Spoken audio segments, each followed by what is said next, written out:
Charles, I was contemplating having the song "We Will Rock You." We will crock you. We will crock you. Betty Crocker can bake somebody something. Yeah, I was. Congratulations to the art department again. I was literally laughing so hard in the place you don't want me to tell you where I go and have coffee every morning. People were looking at me like, "What's wrong with this dude?" Yeah. And I couldn't. As I tell you and the audience, I can't read on the phone the kind of detail that I can now see on the screen with the helicopters and all this back. I mean, this is fantastic stuff. Thank you. I mean, for me, it was like when I was putting this. I mean, here we have Comey just smiling like a dick, and Mr. Horowitz looking off into the distance, Adam Schiff like a deer in headlights, and of course the president is back there. People get annoyed that I use this image all the time, but he's got a lot to be indignant about, He Charles. does indeed. I mean, Horowitz looks like he's auditioning for a Geritol commercial, whereas Schiff just looks like Pee Wee Herman. I mean, it's taking a big step back from the minutia. We're going to get into the minutia momentarily, but taking a big step back, my takeaway from what we have learned so far through 4 p.m. today is that a lot of people in the Obama administration knew after the election and before the Trump inauguration that there was nothing to the Steele dossier, that it was complete rubbish. And it's not like the detail that Donald Trump had paid for hookers and had peed on the bed, on bed sheets that had Michelle Obama and Barack Obama's image on them in the hotel suite in Moscow. That's not the kind of thing that if you tell it to Barack Obama, he wouldn't notice, right? I mean, that detail is incendiary. Yeah. And the Moscow thing's incendiary as well. And so taking a big step back from this, remember we had those brats, one of the brats, was it Ben Rhodes? I think it was Ben Rhodes, his brother was the president of CBS News, bragging about, at the end of the Obama presidency, about how easy it was to dupe the news media about the Iran deal. He was either caught on hot mic or he actually gave an interview or whatever. He bragged about, I think it was Ben Rhodes, how easy it is to dupe the Washington, D.C. and New York journalists, because in the main, so many of them are so young, and the ones who aren't young and aren't, the ones who aren't young. Well, how old is this guy? He's like 30. Yeah, I mean, he was, I think, this guy was denied a security clearance in the transition between W. Bush and Obama, and somebody overrode it, and he gets the security clearance. I think this is the guy who, after he left, he was asked about some question. He said, "Keep your doctor." Well, he was asked about some question. He said, "Dude, that was a while ago." Yeah, I mean, this guy looks like he's like 32. And he's talking about people are so young they can be fooled? Yeah, and when we think about, again, I'm no historian, but I enjoy reading history. When we think about the origin of the law of the land, which is not whatever Obama and Eric Holder and Loretta Lynch wake up and decide is the law of the land, it's in theory the Constitution. When we think about how that was framed, the founders, and in particular some important ones, really did, later in life, George Washington, in his farewell address, pointed out the dangers of factions, which are the way parties, modern political parties were called factions, because the parties in England had been so corrupt.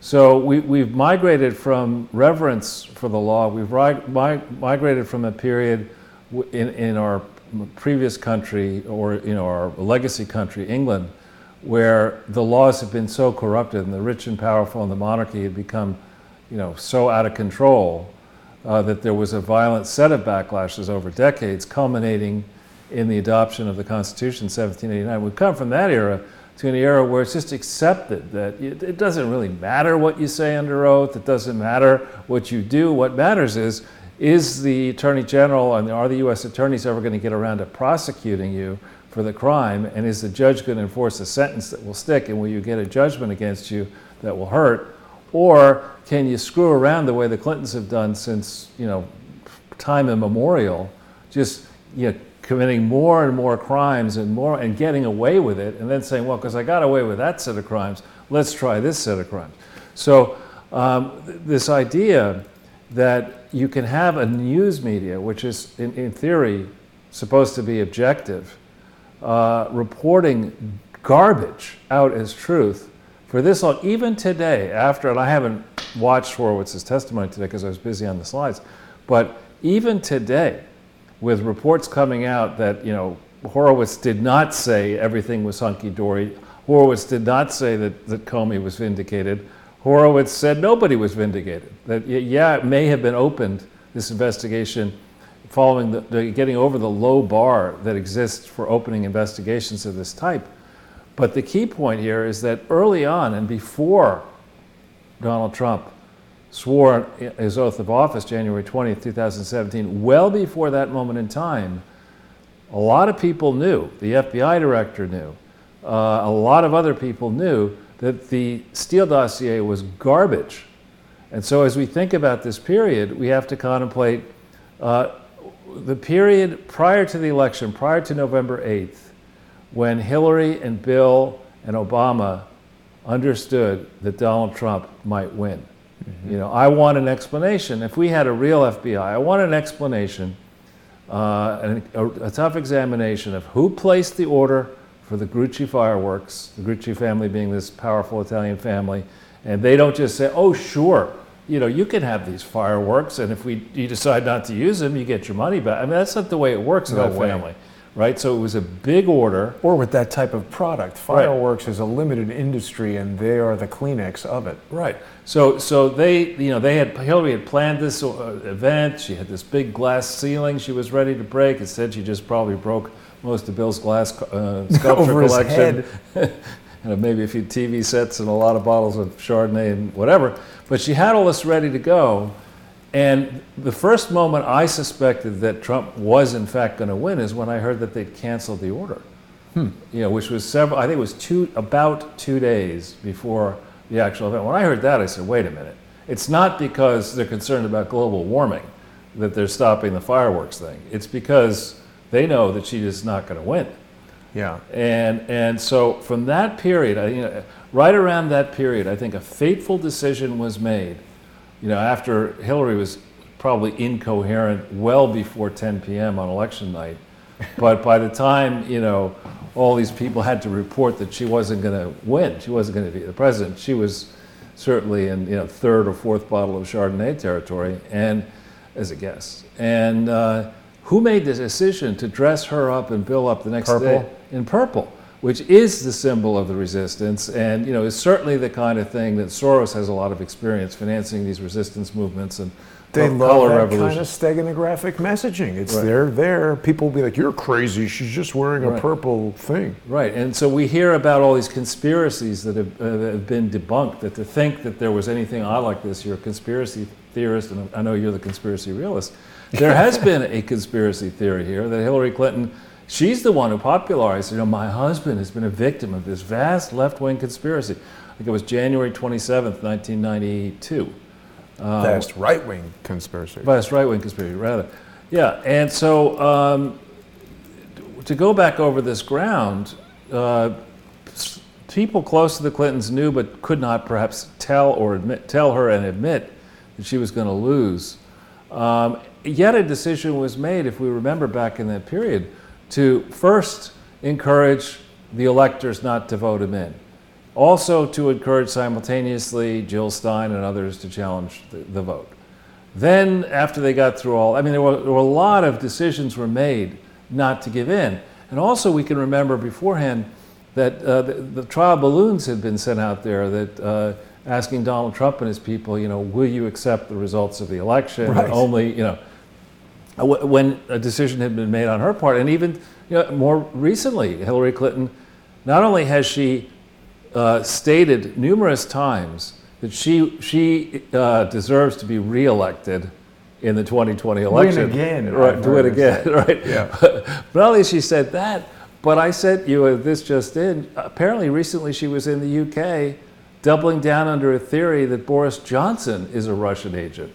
Yeah. The Russians, I mean, this is really something. Remember that story about John Edwards, that after John Edwards that he was cheating on his wife? Well, yeah, after he lost, and maybe before that, he was caught in some bar. He was hanging out in a bar. I think he was originally from, was he South Carolina or North Carolina? But he's one of the Carolinas.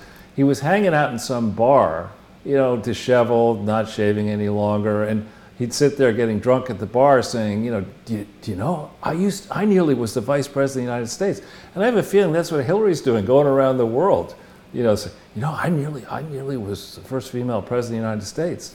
Yeah. And you're saying, well, why is it then that you were sleeping on a cardboard box in Piccadilly Circus? I mean, this is, to say this, this is December 11, 2019, so this is today, and what is this in?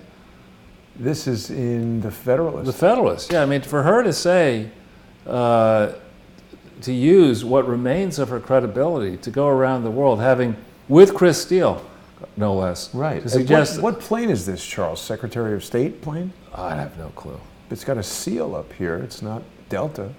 Yeah. I wonder if it has a door in back for throwing out unruly... It's amazing. Remember, this is a person, Hillary Clinton, who has been in survey after survey touted as one of the smartest lawyers and in a separate survey most influential people in the world. So, shame on all those surveys. But beyond that, who does she talk to before she opens her pie hole? I mean, this is just conscience. I think she speaks to her conscience and nobody else. But I don't understand why this guy Christopher Steele is given so much credence. He seems to be a nobody. Dieter knows what I'm talking about with the 727. Yeah, Christopher Steele must be, his claim to fame must be, he must be the stepbrother of, who's that porn star? Lex Steele, I think, or something like that. I don't know anything about that, Charles. But that's a good reference, obscure reference. So I was watching the Horowitz testimony, and I see, it's interesting. People were, when we first heard about this, what is it, yesterday or Monday, whenever it came out, Monday, did some shows, had some initial reactions, and people were like, oh, you didn't even read the report. My job here is not to read reports and tell people that I suddenly know everything about the report. I'm way more focused on gathering the information, the opinions, the analyses of the group of experts that I deal with, and then allowing the audience and myself to compare these different insights. And it's really, see, people don't get to enjoy this in the way that I do, because what will happen is something like this will happen. And I'll speak to Larry Nichols and he'll be like, hey buddy, we're screwed. And then I'll speak to Larry Klayman and he'll say, you know what's gonna happen, Jason? Nothing, because that's what always happens. And then I speak to you and you're like, trust me, this is very good. And I'm like, wait, what? So people are gonna wanna hear this analysis, Charles. And I'm not taking away from what the other guys have said, Larry or whoever, Dr. Corsi, everybody that I have on the show is gonna have great input. But it's interesting to see how people react to this type of thing when it first comes out. And hearing Horowitz talk about it firsthand and be questioned about it, we're learning a lot more about it. Horowitz is an extremely sophisticated lawyer. Every word he says has been pored over for a lot of time. He said there was no evidence, no testimonial or documentary evidence of bias on the part of Pre-Step when he initiated the investigation. And they went on to say it's a very low bar to start the investigation, but Horowitz himself said when you start to look at the other people, it gets murkier. Right.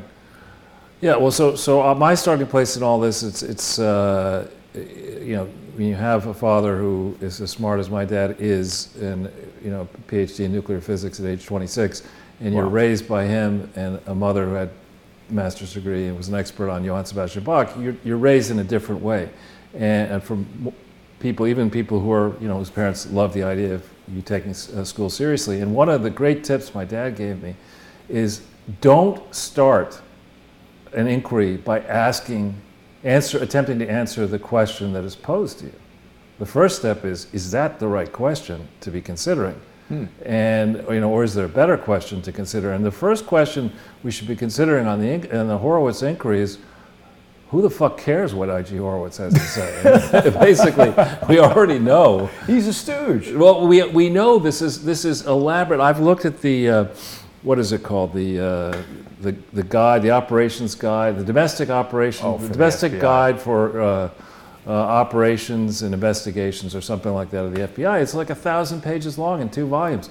And you look at these other things, the Inspector General has a narrow purpose. It's a circumscribed purpose. What we should be asking here is, with all that we know about the Clinton Foundation, it was called the Domestic Investigations and Operations Guide, with all that we know from all the evidence that we've laid out there in now 193 preceding shows, drawn on, based on the public record, with all that evidence of corruption and fraud involving the Clintons going back to 1997, as far as this foundation is concerned, with all of that, why haven't there been more indictments? Right. Why haven't there been convictions? Why the double standard when, you set up this Mueller thing to get into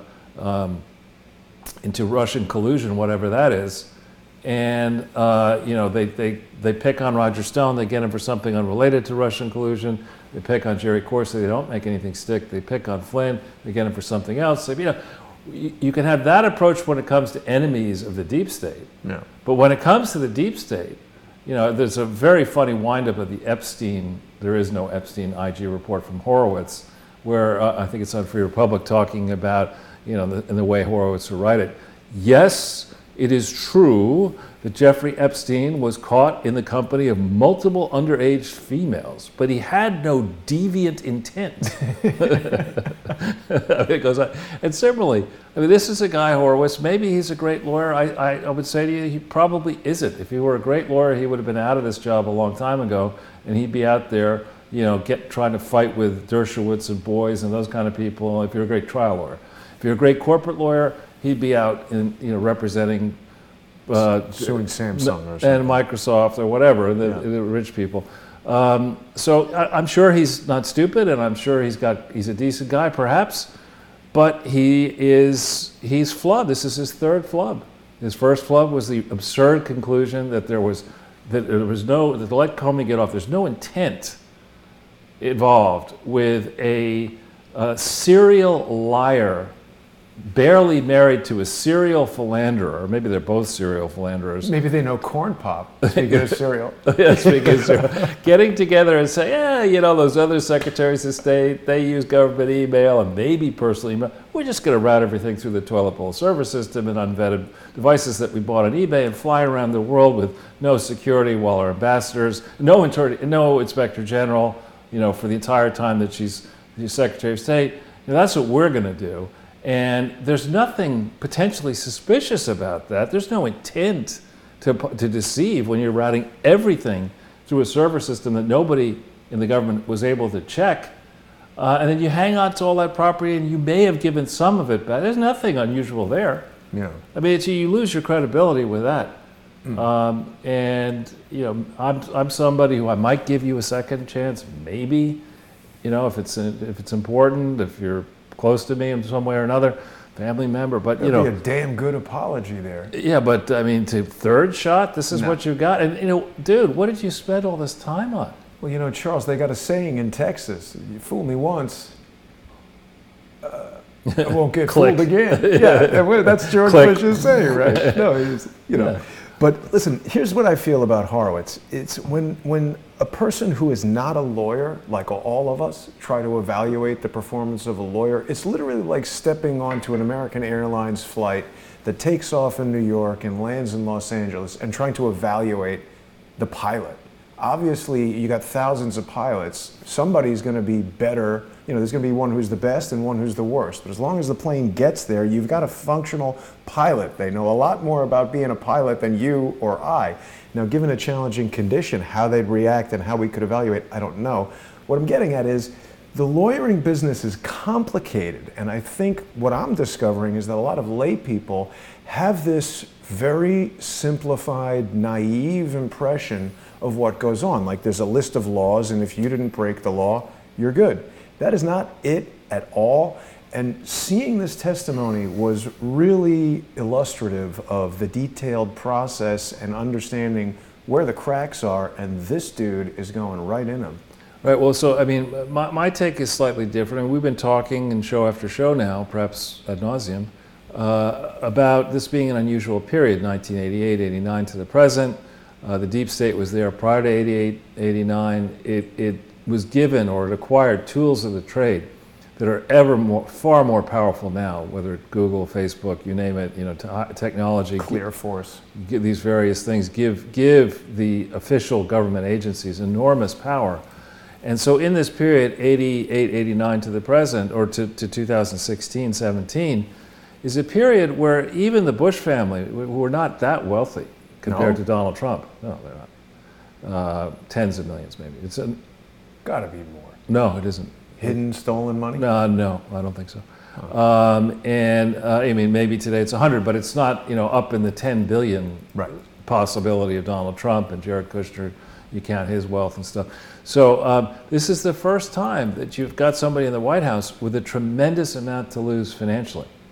I suppose following John F. Kennedy Jr., who had a lot to lose financially and also lost his life. But he also wasn't in the White House after he was 3.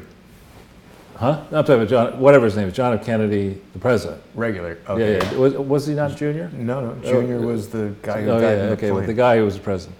So Donald Trump in the modern era is the first president to have this enormous wealth, which if he loses the re-election and loses the House and Senate, he's already got this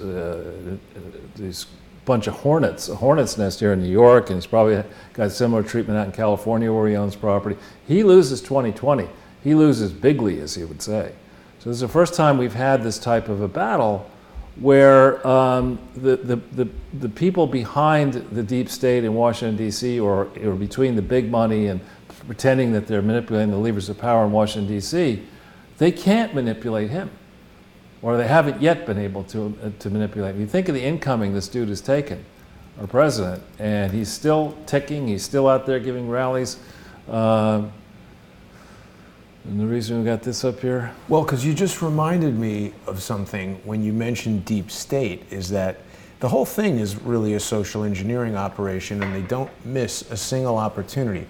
I was surprised to see that Dianne Feinstein is still alive. What proof do we have of that? Well, exactly. But she was animated at very least. She was speaking, and she said, there is no deep state. Because she's credible. I mean, is she the one, refresh my recollection, is she the one who had a chauffeur in her... That was Chinese for like 25 years, and she didn't know anything about it as chairman of the Senate Intelligence Committee. I mean, and her husband is Richard Blum, who is a multi-billionaire doing one of America's biggest investors in China, and this woman has credibility? I mean, come on. I don't even understand how she still has the job. I have a difficult time telling her apart from Nancy Pelosi. Well, I think, especially as I age, I mean, I guess I have admiration for people who are much older than I am, and still able to stand up, exactly, and show up without wearing a diaper. Right. Although we have no proof of that. We don't want to even inspect that.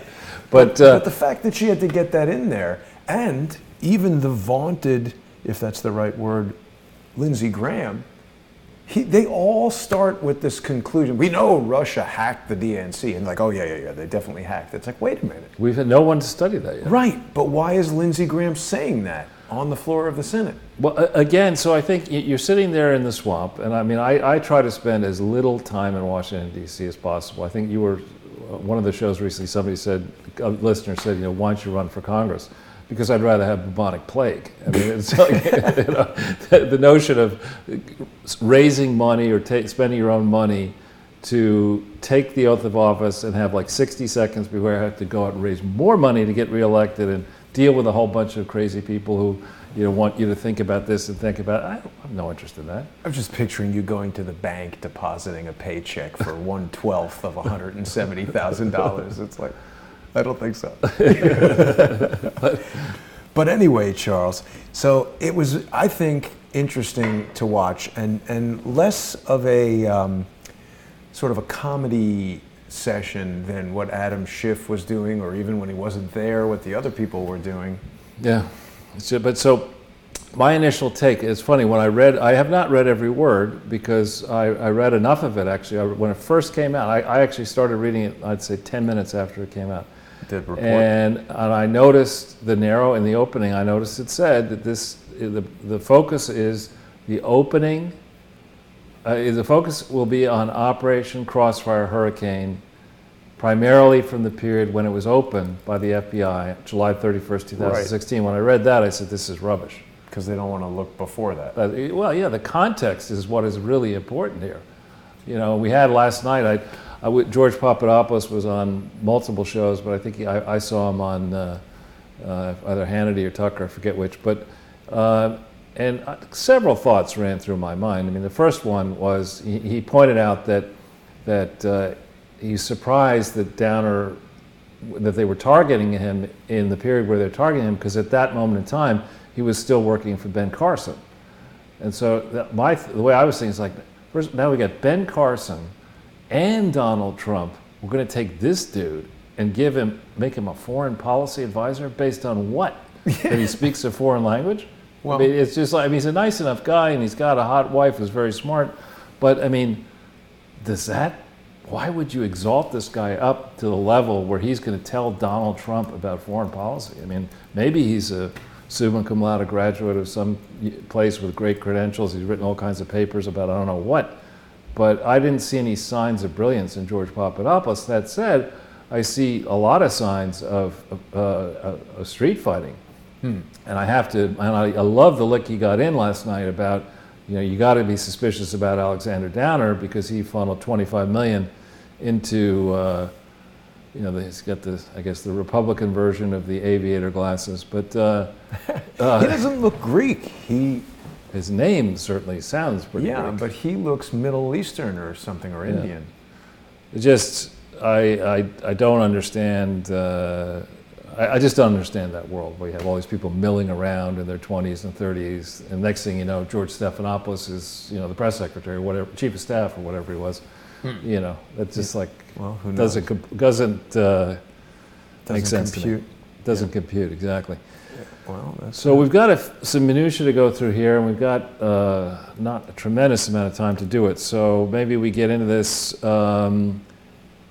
What I think we have here, and what we've been watching since really since election night 2016, is a lot of Obama loyalists, because those are the Obama and Clinton loyalists and Bush loyalists, doing their level best to dissemble and attempt to protect the system that works so well for the politically connected donor class. That's what they're trying to do, because they know if Donald Trump, I have this new evolution in my thinking that Donald Trump should not be talking about draining the swamp. When you've got a cockroach problem and you merely kill the existing cockroaches, but you don't get the eggs and you don't get whatever, the cockroaches come back. We need a neutron bomb for the swamp. These people have proven so aggressive, so resilient, so willing to. The laws don't apply to these, these superhero, super elite globalists, super villains. Yeah, and people who are engaged in a purposefully circumscribed inquiry. I don't know if you saw the tidbit that I caught actually when the report first came out, in part by reading conservative Treehouse Sundance had a great thread that where different smart lawyers were pointing out that in the minutia, Comey got around answering any serious questions on his behavior by refusing to renew his security clearance. So that now he can't look at the stuff? He can't look at the stuff. Yeah, you can't. I'd like to answer your questions, but somehow my security clearance was pulled. You see, that's what I mean. These guys have a lot of strategic maneuvers that it's like so sophisticated that even... You see, that's rubbish. I mean, I'm not in favor of torture. But in this case, we'll make an exception. No, I'm not in favor of that kind of stuff. But looking at the spectrum, right? On the one hand, you have a lawyer, Comey's a lawyer. On the one hand, you have a lawyer, Michael Cohen, who probably should have stuck to being, married to a rich person and owning all these taxi medallions and ignoring what Uber was going to do to him. Wasn't it a Ukrainian guy he owned the taxi medallions? I think he's partially, is he Russian, Ukrainian, or something odd? Screwy with the taxi medallions for sure. But you think of him, you think of Michael Cohen, and he's an attorney, and the Mueller team decides we can bust through that attorney-client privilege, we can simultaneously raid all his homes, we can go and look at all of his work, We can surveil his email. We can monitor his telephone conversations. We can do all that kind of stuff. But Comey, you know, who really is an arrogant bitch, frankly. I mean, he really is. He's an arrogant bitch. And I, you know, I mean what I say. Yeah. And here's your friend... Technofog. Well, actually, your friend Shane Harris. Oh, what does this dope have to say?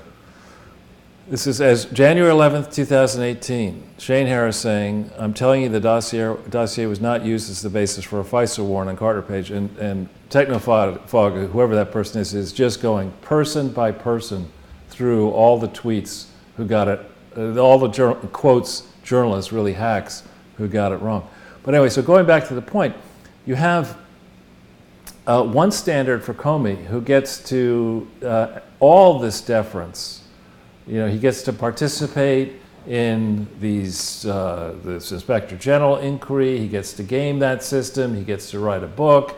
He gets to get out front of all the conflict. He gets to muddy the water. He gets deferential interviews. He probably gets to restrict. He gets these puff pieces in the New York Times. He gets all the best Legos. Exactly. He's like rocking out. Yeah, he still hasn't gotten the memo that, you know, when you're above the age of probably like maybe 20, you don't wear these silly shoes with white things at the bottom of them. Well, you know, the shoes over 20. What about the Millennium Falcon? I mean, you see these people, see men like this. I see men in the place I don't go to, next to a place I like, right, who walk in there in his age, you know, with scruffy, unshaven face, you know, one of these kookamame helmets, and a motorized skateboard, talking on 7 Blackberries at once about, you know, platitudes about their venture capital business. I mean, it's just, this guy has not gotten the memo yet. And the memo is that unless somehow, and it's possible, Eric Holder and Barack Obama and others around those people certainly were expert at gaming the system or trying to. It is possible that Comey and the Clintons somehow got the functional equivalent of a pardon. It's possible. Whoa. You know. Well, Charles, maybe he got the memo, but it was marked classified, so he couldn't read it. Exactly. So. What do you mean, though? What kind of pardon? Like somebody told him, "Don't worry, we're just not going to prosecute you no matter what." Well, I mean, you've got people here. Take Bill Clinton. He's prepared to debate the meaning of the word "is." Right. He's prepared to say that, you know, that's he did not. That's lawyer stuff. Well, but that's beyond lawyer. There's what is that word? The phrase in Latin. Criminal. Yeah, but there's a phrase in Latin that res ipsa loquitur, that words speak for themselves. Who watches the watcher? Oh. No. It's you know, the plain meaning. Words have a plain and accepted meaning. And here you have a Yale Law School graduate and, you know, former governor, attorney general, president of the United States, seriously prepared to go down an alley of debating the meaning of the word "is" and sexual relations, all that kind of stuff. So that team of liars and shameless liars could very well have gotten together. You know, you've got this lawyer, a law professor from Harvard Law School, talking about extolling the Jewish guy, extolling the wisdom of Sharia law, among other things, and claiming that, you know, explaining to us how impeachment can work, including, I don't know if he specifically said this, but his team said, even though the Constitution says treason, bribery, and other high crimes and misdemeanors, you can be impeached for no crime at all. Yeah, flatulence. Right, exactly. You know, for you would wear blue ties instead of red ties, or whatever. Exactly. I mean. And then didn't Nadler yesterday say something about, if this doesn't work, we're just going to impeach him again?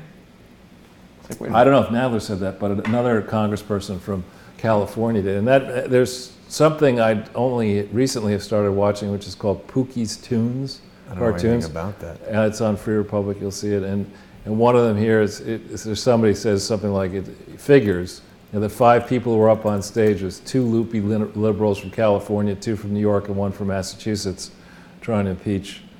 That's it. Trying to impeach. Yeah, it's pretty funny every day.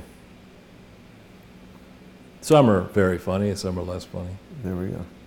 That's the way that comedy usually works.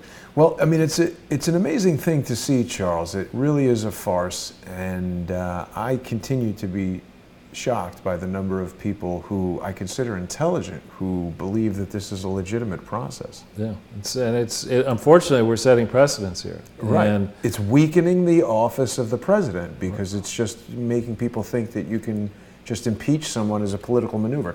Doesn't it even say in there that's got provisions for preventing it from being used as a political maneuver? Yeah, well, no, there was discussion. So the way it works is you have, I think the way it works is you have the period of time, you have the revolutionary period, so that's actually before 1776, through the revolution, through the victory in 1782, the adoption of the Articles of Confederation, the unusual period from 1782 to 1789, and then the period to the present, where in theory the President of the United States and other elected officials swear oaths to uphold the Constitution as the highest law of the land. Right. Okay? And in that interregnum period, or in the period through which the Constitution was adopted, there were lots of writings, the Federalist Papers, the Anti-Federalist Papers, different schools of thought and other precedents where people talked about some of these narrow issues. And it was, you're right, I forget who it was. I think Hamilton. Was it Hamilton? Yeah. Hamilton the play or Hamilton the dude? Definitely the play. It was written 6 years ago.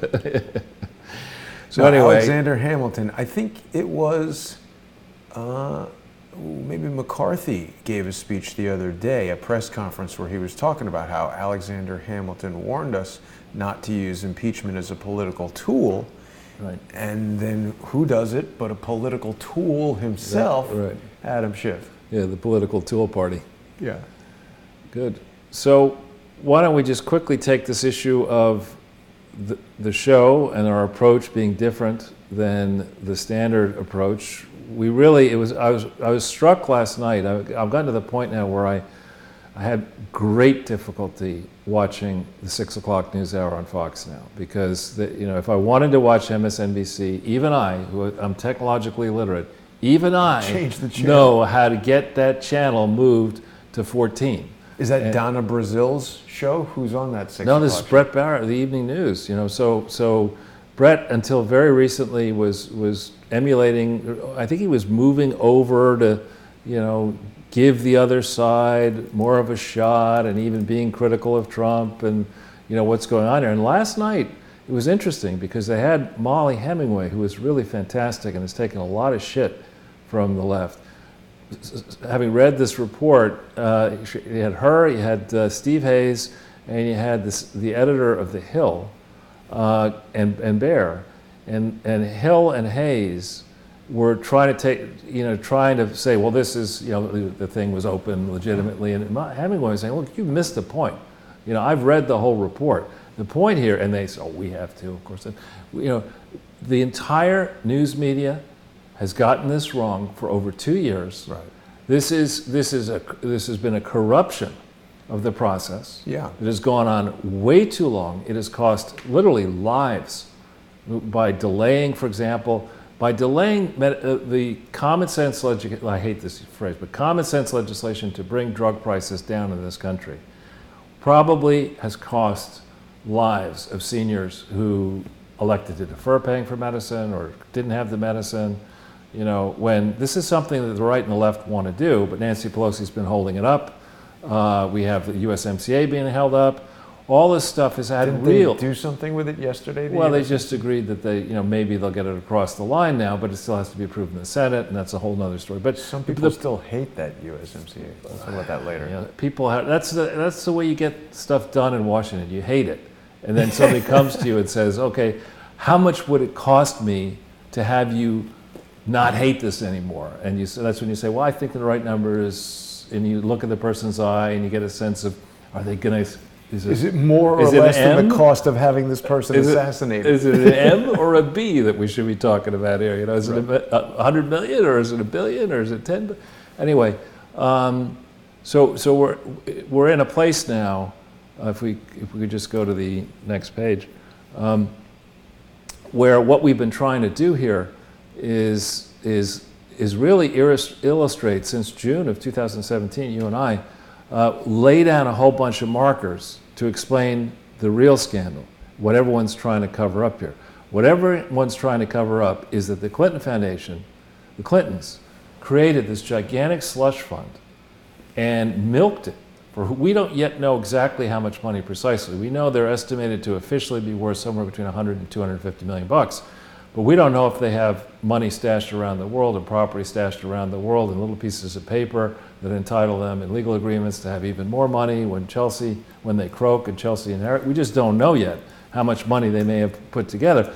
But we do know that the Obamas are emulating them. Yeah. And we do know that the McCain Institute is emulating them. And we do know that lots of people are watching and saying, well, if the Clintons, who are absolutely financially ruined at the end of his presidency, if the Clintons can milk the system in a time frame where the technological tools were not all that powerful, if they can go from functionally bankrupt to being worth maybe, call it 250 million bucks in roughly, 19 years, in this new age, we ought to be able to go from whatever we have to $25 trillion or whatever. But isn't it also true that in order to enable that, there'll be people kind of hanging around like Joe Biden saying like, hey, wait a minute, why should I not blow the whistle? And they're like, here, go steal $1 million out of Ukraine. And then they get everybody in the gang and involved in the corruption. And that's why they don't want to be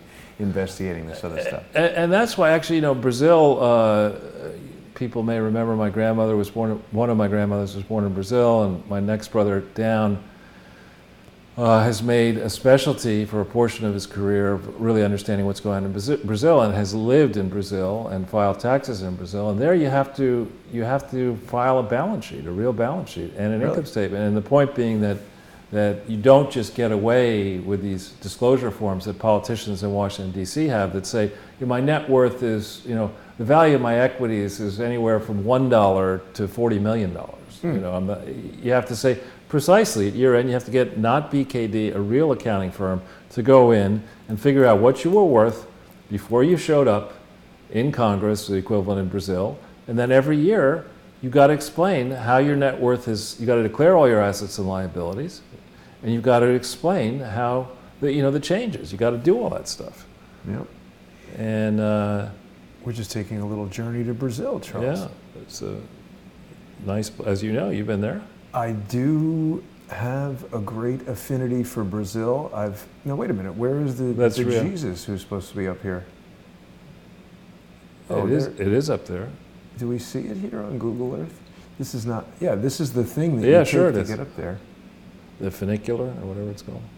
I thought it was called... Maybe they don't want to offend the sensibilities. It seems to be not here. It's definitely there. But I mean on Google Earth. Unless it was stolen overnight. Right. Bill and Hillary have probably been to Brazil, and they're like, hey, wait a minute, where'd the Jesus go? Sorry, that's not what we're talking about. Yeah. So we have been taking this approach since June of 2017. It evolved after a few test episodes to the way we do it now, where we have these types of presentations. We provide the pull-down slides that people can get at their leisure. It's useful to pull them down before the presentation starts, so you can, if you need to make notes, you can make notes on them. But they're also electronic, so that if you want to follow them in the link, you can follow them in the link. Would you like to see that process, I'd Charles? love to, yeah.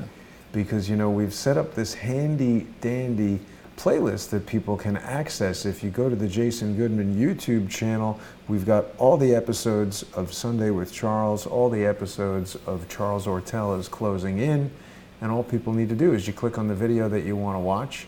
Right below it, we've got this little description area. You might need to click Show More, but you basically get this link. It says download Charles's presentation, and there it is. You can download it to your computer, print it out, do whatever you need to do. Yeah. And so what I think will be interesting, we're now in a moment, Brett Baer was saying last night, if this is right, maybe the news media has completely misinterpreted what's been happening ever since 2016. And and so we show you, and we and others, I think, saw this well before the current pack of ass clowns, and I'm not calling Brett an ass clown, but those on MSNBC and CNN and other unmentionable networks that should be out of business. we laid this down in a way so that you can go back and you can say on topic after topic. Now, when did we first explain, for example, that the Clinton Hunter Development Initiative was a crock of shit? And we did that back early on, in like September, I think, or August, September of 2017. It was one of the first ones we went through. Did you happen to catch this bit of news that Hunter Biden is married again? That's old news. No, it just... He married the South African woman. Oh, how old is that news? October 17th, dude. Oh, why did I just hear about it yesterday? I don't know. Boy, that is old news. Huh. Pretty surprising, though. I mean, you'd think he'd be busy worrying about going to jail, but nope. I would not want to wake up in his shoes. But anyway, so what we do here is we lay this out for you. You can read it. You can consider what we do. I do get constructive comments, and I appreciate them almost on a daily basis, especially when we've made mistakes, and I do make mistakes. Jason never does, but I do. That's not true. And you can reach me through my website with you can figure out how to do that. Or alternatively, you can contact me on Twitter or Jason on Twitter. And as I say, each of us does like to get constructive comments, and we try to act on them. Won't let me, there you go. Yeah. And with that, Charles, let's jump into it. So there's a Post article, and I'm loving this Post article here. Washington or New York? New York, I don't know, Washington Post, cat litter. This is Michael Goodwin, who's I think a Pulitzer, a legitimately earned Pulitzer Prize winner, making the point that this whole process is corrupt. Yeah. You sit around a table, and I don't know how long this Horowitz fellow has been the Inspector General, but you sit around the table and you say, now wait a minute. There are a lot of questions, as we're going to get into it shortly, about Mueller to Comey to Mueller, and yeah. Well, that's not accurate, but I appreciate the sentiment. What? It's a close race between Comey and J. Edgar Hoover, but as far as we know, so far Comey hasn't covered up a murder of one of the most important people in history.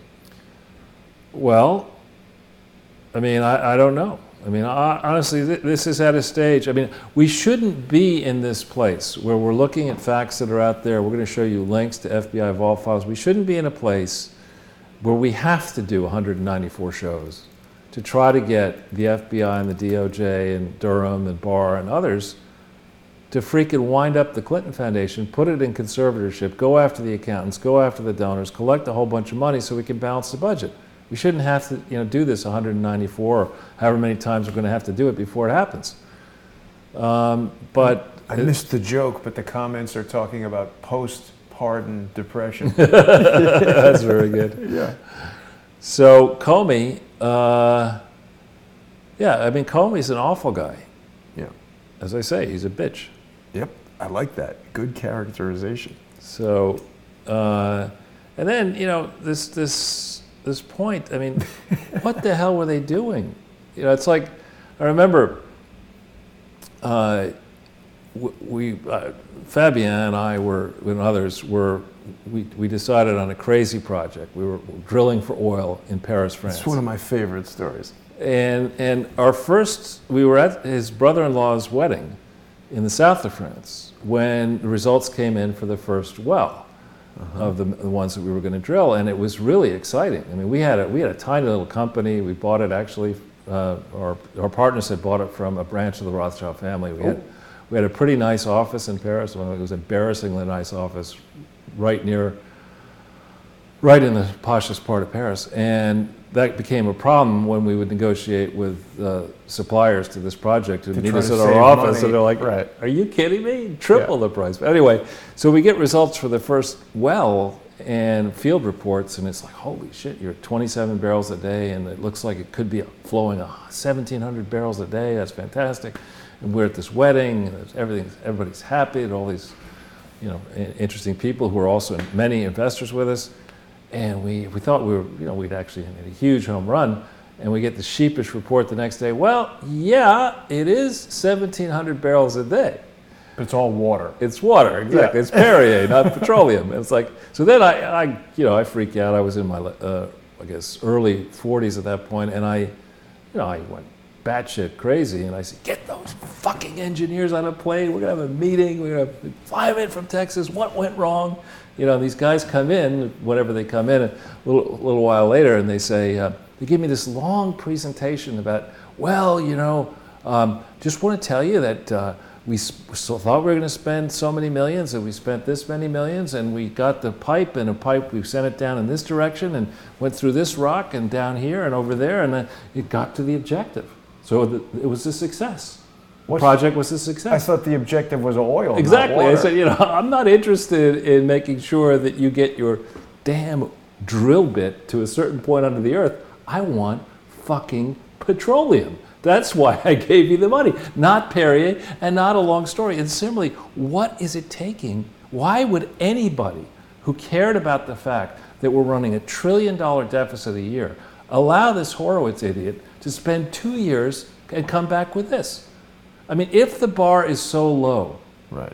that, Pre-Stap opened this thing appropriately, okay? Why the hell? That's a problem. Yeah. Well, no. Why the hell didn't James Comey's FBI or Robert Mueller's FBI use a similar low bar to open up an investigation into the Clinton Foundation? Good point. Why did it take Comey and Mueller 4 years from 2001 to 2005 to not see the obvious at the Clinton Foundation? I mean, you don't need it. It is very useful to be around with people who have experience. You don't need to allow hundreds of lawyers or how many millions of pages to be pulled together to know that this was a shit show from day one. Yeah. And you know what, Charles, even during the testimony today, there were a lot of some of the different representatives probably who have been wiretapped and photographed and whatnot, who were like, now the line people at the FBI, everybody knows they're great. I'm tired of that. Yeah. The FBI is not doing a goddamn thing. If you're one of these supposedly great line people at the FBI, today is the day to come forward and be like, hey, by the way, I was in the meetings and they were all lying. And I'm going to do like what Adam Schiff said. I'd like to be an anonymous whistleblower who is protected and all of this, and do it now so that you can come forward and take advantage of all this and reveal what's going on there. Otherwise, I don't want to hear about how great the line people are at the FBI. Right. So if we go back in here, this is Matt Taibbi in the Rolling Stone. In Rolling Stone, right, saying that the Steele dossier was always a joke. Well, duh. I mean, from the very beginning, we knew it was a joke, right? And why has it taken so long for these jokesters in Washington, D.C., Jake the Tapper, Jake Fake Yapper, jokester, I mean, why has it taken him so long to appreciate that Christopher Steele's evidence was bunk? It didn't make sense to begin with. There were all sorts of tinges to it. And now in 2019, we're going to say, oh, yeah, what he said was bullshit. And meanwhile, he's over now with Hillary in the UK saying that Boris Johnson's a Russian stooge. Why is he hanging out with Hillary? It doesn't seem politically stupid for her to be hanging out with the guy who created the fake information. This is our president. She won fair and square in 2016. Off in the alternative universe. Did I tell you that I watched the whole entire Howard Stern Hillary Clinton interview now? I'm so sorry to hear that. I was just literally nauseated by it. It was so... Howard Stern fancies himself the best interviewer in the world. That was just a PR piece for Hillary Clinton. So let's not pull up these links, the first two. We have Barr's statement that came out immediately, Durham's statement, but do please pull up the Conservative Treehouse. The full interview with Barr, and I haven't watched the full interview, but I've watched enough of it. This is not, they were really hoping, and it's interesting to me that Barr chose MSNBC at first, and I think then NBC, to give this interview. When people, I actually resent it when people try to put words in my mouth, because as viewers of this show will know, I don't to date have difficulty using my mouth generally with my brain engaged to try to explain something to somebody. So you don't need to say, well, you're really saying this, aren't you? And that's what they were trying to do with Barr. And Barr's like, dude. He's not going to have that. He's like, the campaign was plainly spied upon, plainly. And this is a big thing to think about. I mean, imagine if George, use Dershowitz and Eckes and shoe on the other foot theory. Imagine if George W. Bush had spied on the Obama campaign. Imagine that. I mean, you would have inner cities burning down. You'd probably have, racism, Hollywood burning down, and the West Village on fire, and all these. Forget about Jersey City, Charles. Yeah, right. I mean, and so here's the Attorney General of the United States. He's a person now in, I think, his late 60s, early 70s, who's been the Attorney General of the United States before, saying, to withering scorn, yeah, we were spied upon. Trump was spied upon. And that's very, very significant, because what he's not saying yet is that to mount a counterintelligence operation inside the United States, the President of the United States has to know about that. Oh, and yeah, and so the next set of questions, it's the old Nixon thing: what did you know and when did you know it?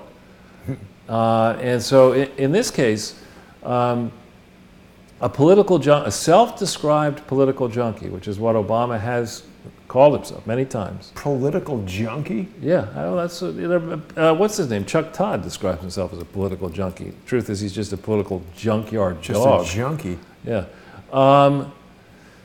Is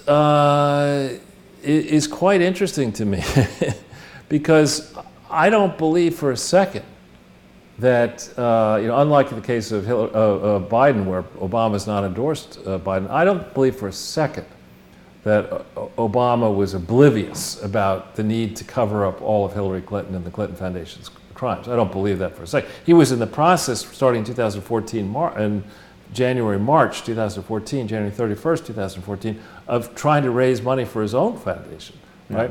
So in this campaign period, he had to know that he had limited options but to try to get Hillary Clinton across the line, and he had to have believed that that would happen. I think in the sense of fairness, we've got to give Barack Obama credit where it's due. He's got remarkably nice teeth. You're beginning to sound like Joe Biden there. Now listen, I know about teeth and kids on my legs in the pool and corn pops. Yeah, exactly. And then, so we have this Washington Times story that in the testimony today, Horowitz was surprised by Durham's statements, he says. And that, to me, I like that, because that means to me that Durham... He's got no idea what he's doing. No, it means, that may be true, but it means to me that Durham has been successful keeping a lid on his grand juries, keeping a lid on the process. Because I believe when we go back into this timeline of the date that Barr was assigned, it was sworn in, the date that Ray started, the date that Durham started, the date that Durham's mandate was expanded, or it was admitted it was expanded, I think we're going to learn that John Durham has been extremely effective keeping his inquiry under control. I don't know what Huber is doing. I know that Undercover Huber is a pretty funny tweeter, but, but as far as I know, overt Huber is missing in action. Yeah. So I actually am encouraged by the fact that he was surprised by Durham's comments. Now, then we have this issue. I mean, this is hilarious. We've had to endure. I mean, I don't have to endure because I just mostly skip over MSNBC, and I never get as high up into the dial as I don't get past. I think it's the Comedy Channel, 45 or something like that after Fox. But here we have, day after day, hour after hour, all the Schiff press conferences and the hearings and this and that, and CNN and MSNBC say, "Oh, we're not going to air any of this today." No, but they didn't play Lindsey Graham's opening thing. I think they played some of it. Well, they didn't carry it live the way they carry the impeachment hearings. Or live, and it just it's yet another reason not to watch MSNBC. Well, it's just on the face of it, that is going to reduce the number of people who see it. Right. So they're doing everything they can, Charles. This guy's terrible. I actually think I don't like the fact that he's got the Fleischer Group or whatever it is, but I thought one of the things he pioneered that I liked, actually, it used to be in the White House briefing. That now we thankfully don't have many of them. In those White House briefings, it used to be that the reporters would all shout out questions and it was all pandemonium. And Fleischer, I think, was one of the first people to say, no, that's not the way we're going to do it. I'm just going to call on Jason Goodman, and I'm going to call on this person and that person. He switched the dynamic, which I thought was interesting. Is he the same guy I'm thinking of who interviewed Dr. Corsi and he started off by saying, Robert Mueller doesn't leak? No, Ari Fleischer is... That's Ari Melber, sorry. Yeah, Ari Melber. Ari Fleischer was an Obama press... No, Bush president. Bush. Yeah. Bush. Not much better. Anyway, and this new name, Mike Gloom and Doomberg. That is good. But there's this zero hedge story is important. I mean, I think we landed on this almost immediately, you and I. It had just happened by coincidence that we were doing a show when just after Bloomberg said that Bloomberg News said that they weren't going to cover Mike and they weren't going to cover any Democrat and they were only going to cover Republicans. How do you know that you can't do that? How do you not know? Yeah, not only can you not, but then I think the next place to go with this, the FEC complaint is one place. Another place to go with this is, okay, what about his charities?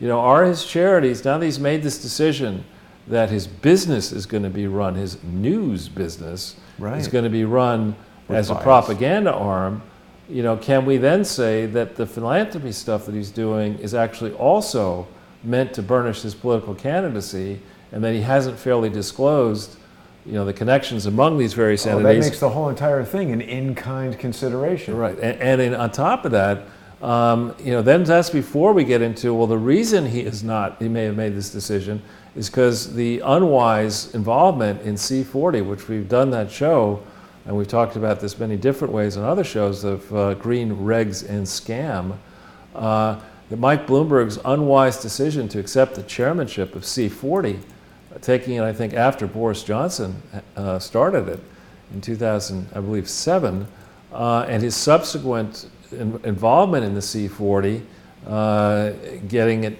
an application across the line, a strand of C40, and claiming that he was doing the C40 large cities was going to be operated in league with the Clinton Climate Initiative, which doesn't exist. These are problems for Mike Bloomberg. C40 reminds me of that Chris Rock movie. What's that? CB4. You're not familiar with that? I am not familiar. I like Chris Rock, but I'm not familiar with that movie. C40 also reminds me of C4, which is, I guess, dynamite or something. That blows up. Yeah. And then this, I'm almost to a point where I'm beginning to think that people are sabotaging Elizabeth Warren, although she does her best, Hiawatha, to screw herself. I mean, somebody is now circulating a letter that she sent to B-Rock trying to get, I got to believe this is fake, except I like Gateway Pundit. I mean, she would be so stupid as to try to get Barack Obama to, exonerate a communist? No, he's the right guy to go to do that. I guess you're right. So, yeah, you love the Weather Underground. Let's just start exonerating communists. You could assign them to run the FBI, the CIA, whatever you want to do. Yeah, it's like perfect. You did that. Yeah, yeah. I did that. Yeah. Why don't you get them to elect a district attorney? But here's the letter. Look at this. Oh my God. Wow. So somebody's either forging this or, ooh. Does it say on the letter what tribe she's with? Writing on behalf of my constituent, Robert Mirapol. This is actually kind of interesting, because I only know this because I'm just familiar with the area code. That's not Boston. What is the area code? That's Western Mass. That must be for her tribal headquarters. Oh yeah, 413 is like Great Barrington. Hinsdale or something like that. No, Great Barrington, that area. Interesting. Yeah. So what does that mean? She's just like lowbrow or something? No. I mean, I'm just riffing on her fake Indian heritage. But so now, Jason, I know I overstepped my bounds here. You're speaking for the art department, but I think that this has happened today. I originally thought it was fake news. Yeah. But I think we ought to consider I don't know if it should be National Lampoon or what magazine it should be, but it should be Brat of the Year. This is so produced and so set up and so inauthentic, it literally nauseates. This little girl is being manipulated and probably thinks she's doing something that's good and right, but this is just I don't know what to say. And, you know, they must have spent a hell of a lot of time getting ready for this. Just what you're looking at right here, Charles. There are so many people standing behind the camera with, you know, this is a slow motion thing, and the lighting and the hair and makeup. There's probably trucks with generators. It almost looks 3D-ish.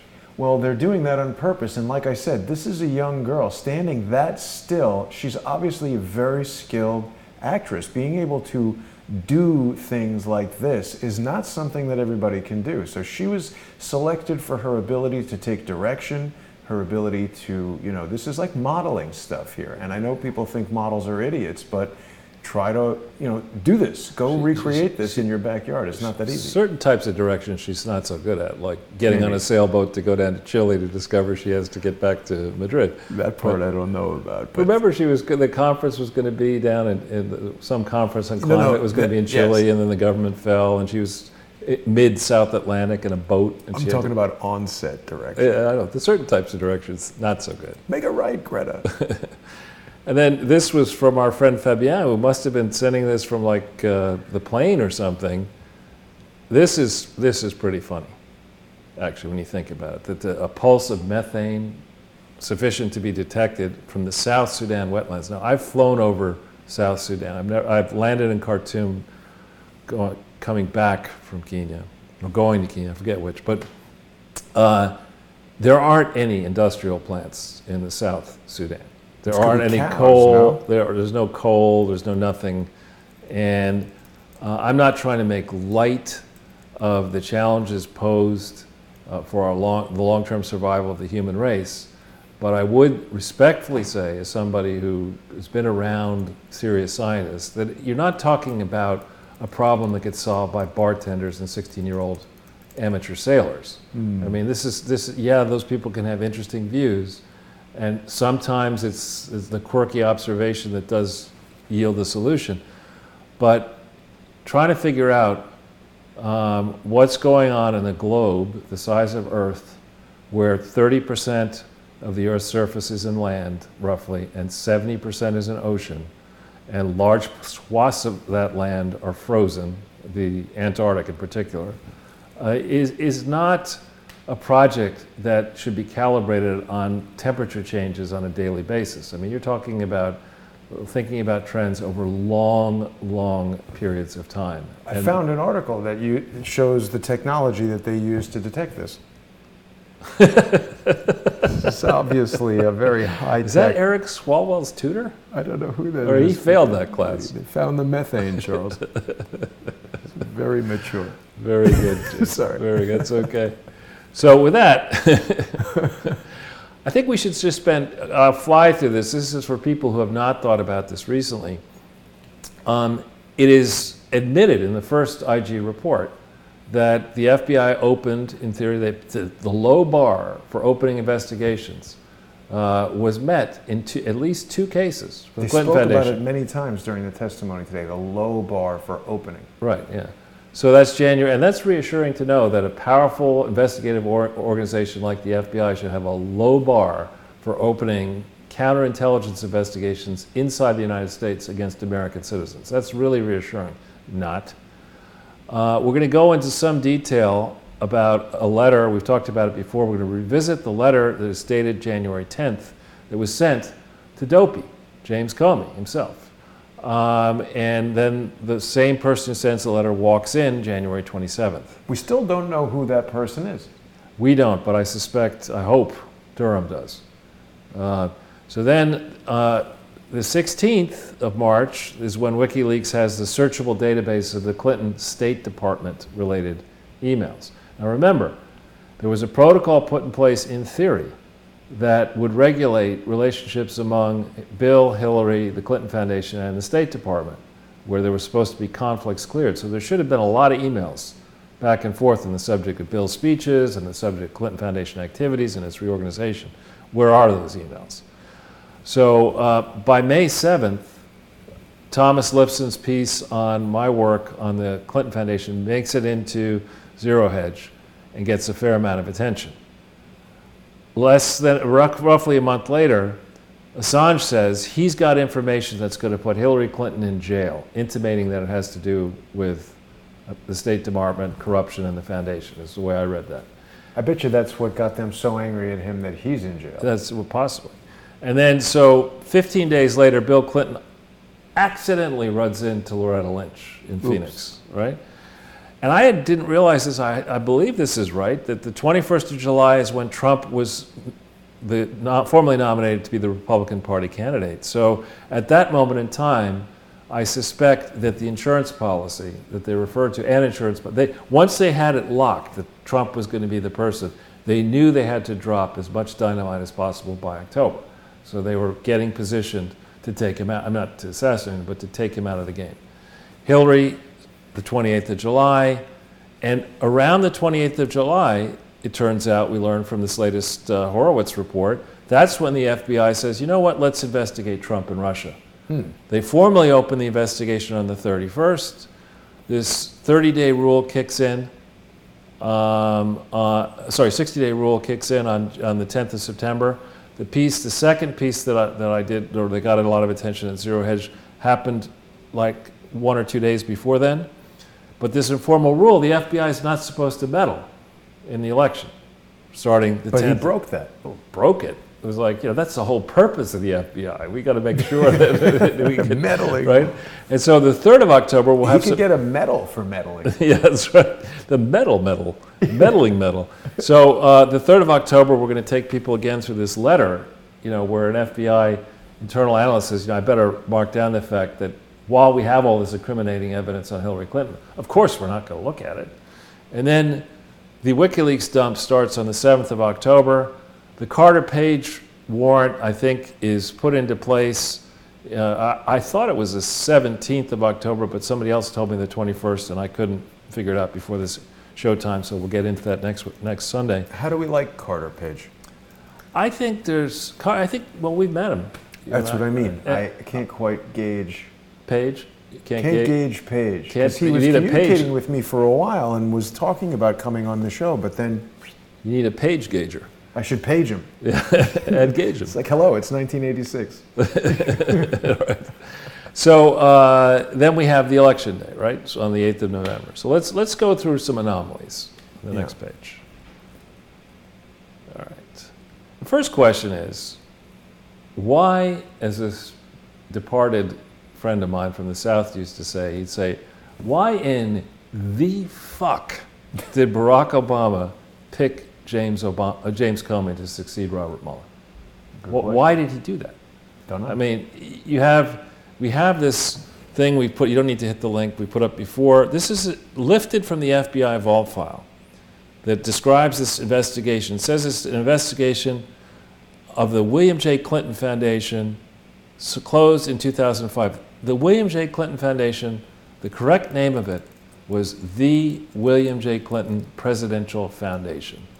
Okay, it was not validly organized and operated or audited in this period when the FBI was investigating it. It therefore was not it shouldn't be described as a true nonprofit 501c3 organization.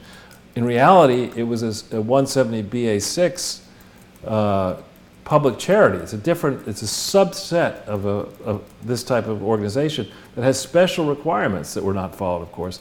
And here they note in their own stuff, the material is heavily redacted due to personal privacy protections and grand jury secrecy rules.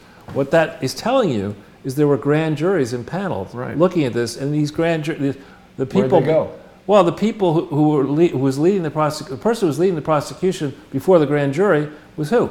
James Comey. So this idiot, this bitch, could not see the William J. Clinton Foundation frauds, right? And then we have this article. I have never met Jack Cashel. When I had a radio show with the Washington Times, I had him on once. He has a story today in the American Thinker with a spotlight, and I've lifted and moved it around so we can fit it on the page. You should hit this. I like Jack Cashel. Yeah, he does excellent work. And this has only got 59 comments. It should have a lot more than that.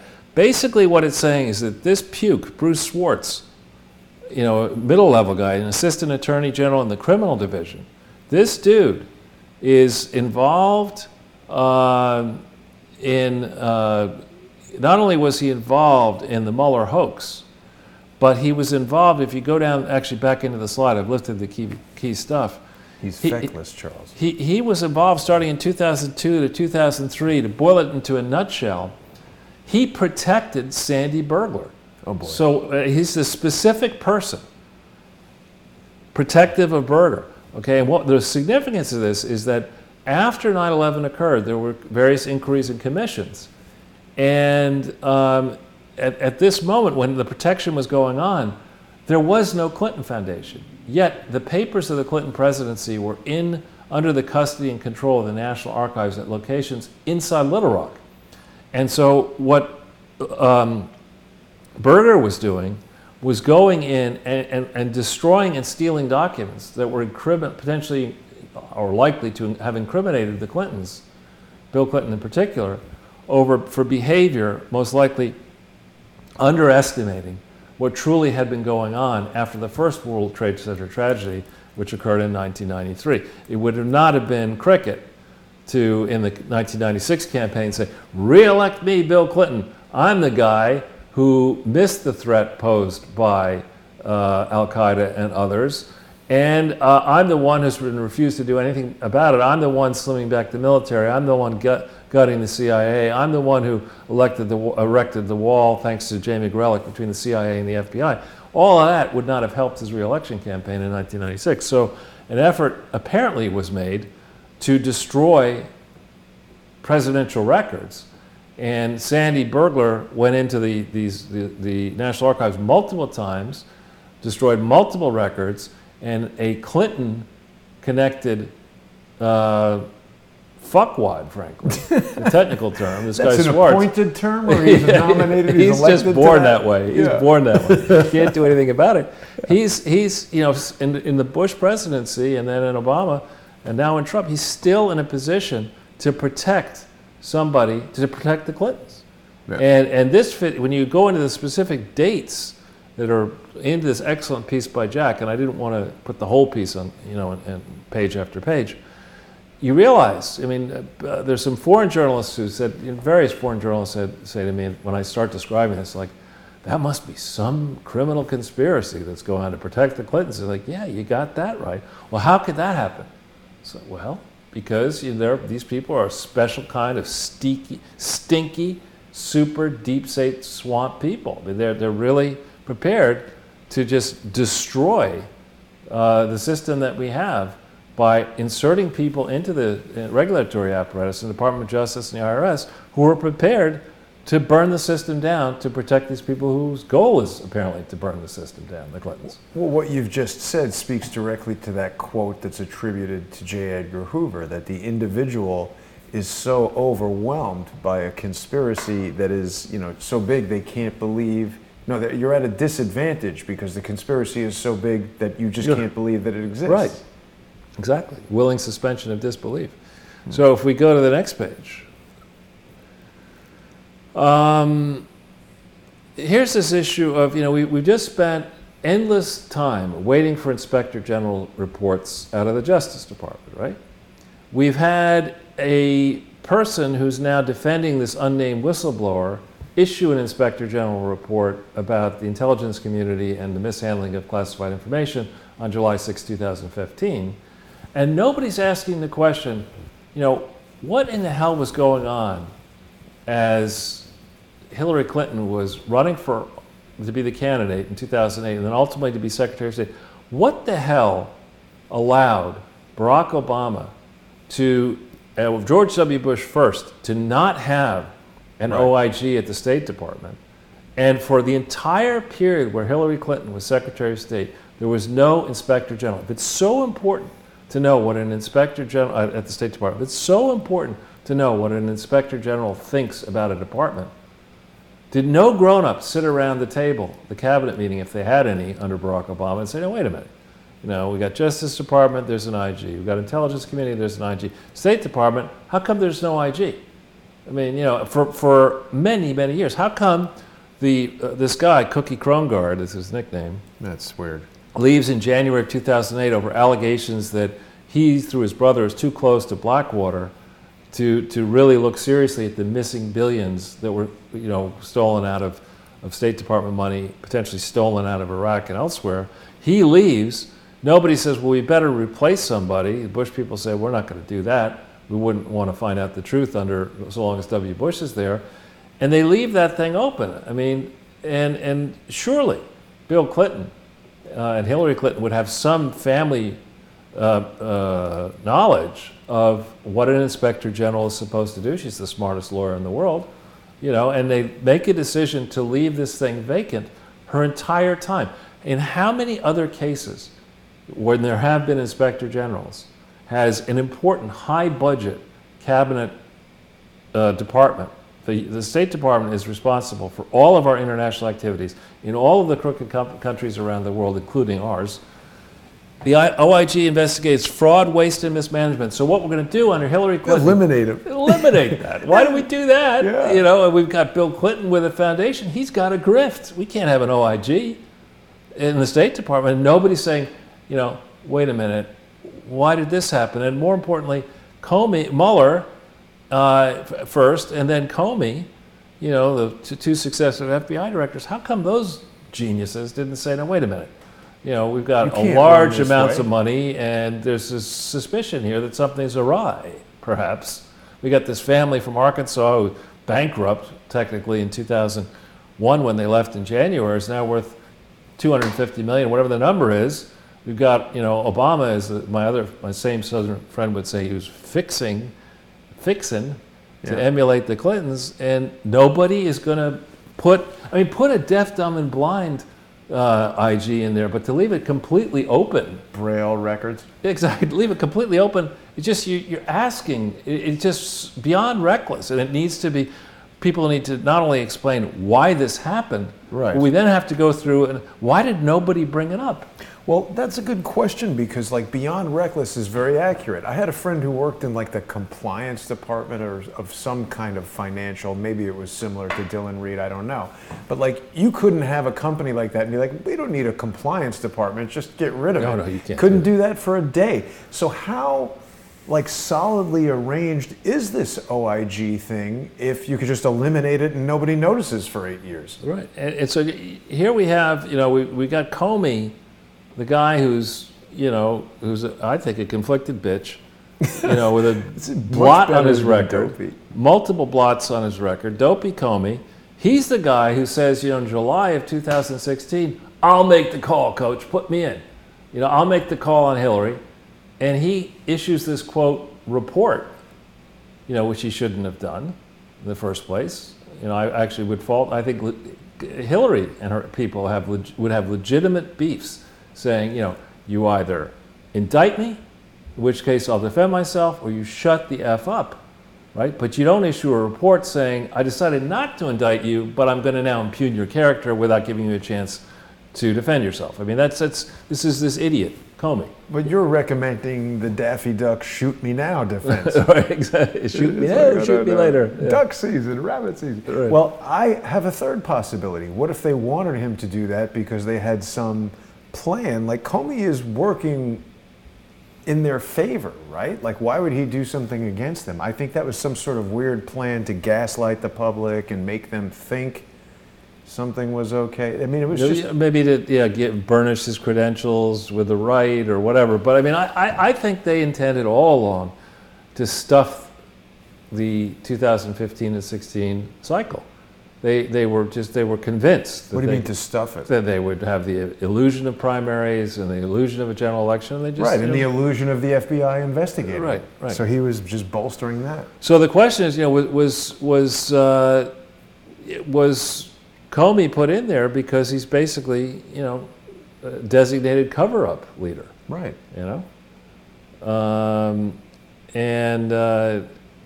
The further question is how many whistleblowers have been silenced? You tell various stories about on your various other shows about people who tried to expose fraud and they were put in jail. Or, never goes well. Yeah. No, so how many other instances are there? We're all up in arms now to protect this whistleblower who can't be named. But you've just raised an important point that was clarified today.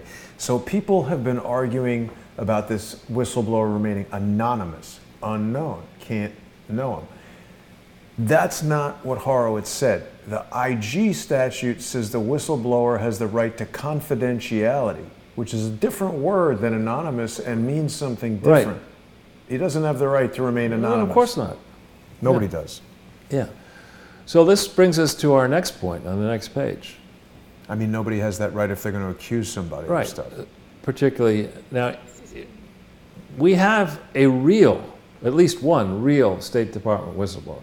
And this beginning on page 121 of this part 23 of 37, you don't need to go to the link because I've excerpted some of the key. There's a very lengthy letter signed, dated the 10th of January 2016. So just as the Clinton Foundation investigations meet the low bar and get opened, January 10th. Now mind you, a question we've raised in the past is if Bill O'Reilly on his show in May of 2015 says the FBI should open an investigation of the Clinton Foundation for corruption and fraud in May of 2015. Bill O'Reilly. Okay. Yeah, when he was at Fox and had the top show.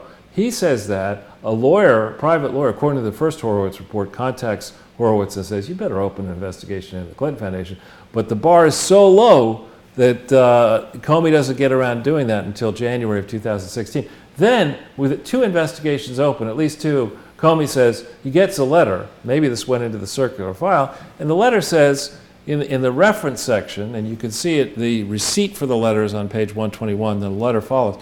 Evidence about private emails used to transmit classified U.S. government national security information and the lies told by Hillary misspelled Clinton, but I like the juxtaposition of sick next to Hillary, and others in an attempt to conceal her breach of national security. Now, if you would think that Dopey is not so stupid that his secretary would get on January 12th call a letter like this with some evidence attached and say, yeah, I ought to burn this. We just open an investigation into the Clinton Foundation. I get this, it says, this should lead to the conviction of former Secretary of State, again, Hillary misspelled, for lying to Congressional House Subcommittee investigating the situation that happened on September 11th. And here it's an actual error. He says 2011. Benghazi was 2012, not 11. And who's writing this? James this Comey? This is the whistleblower letter. This is, in fact, why don't we hit this and go to page 122? It's a lot of errors. Well, it tells me that it's possible this person, who was supposedly a senior State Department person, is a naturalized citizen, as a guess. Oh, well, because there are a lot of. I'll show you other errors. If you hit this one, and then go once it loads up, go if you would to page 122. Right. Which you can do on the, yeah. Can you see the numbers? It's on the right hand, top of the page. You can see it. Oh, okay. Right, there we go. So 121 is the receipt.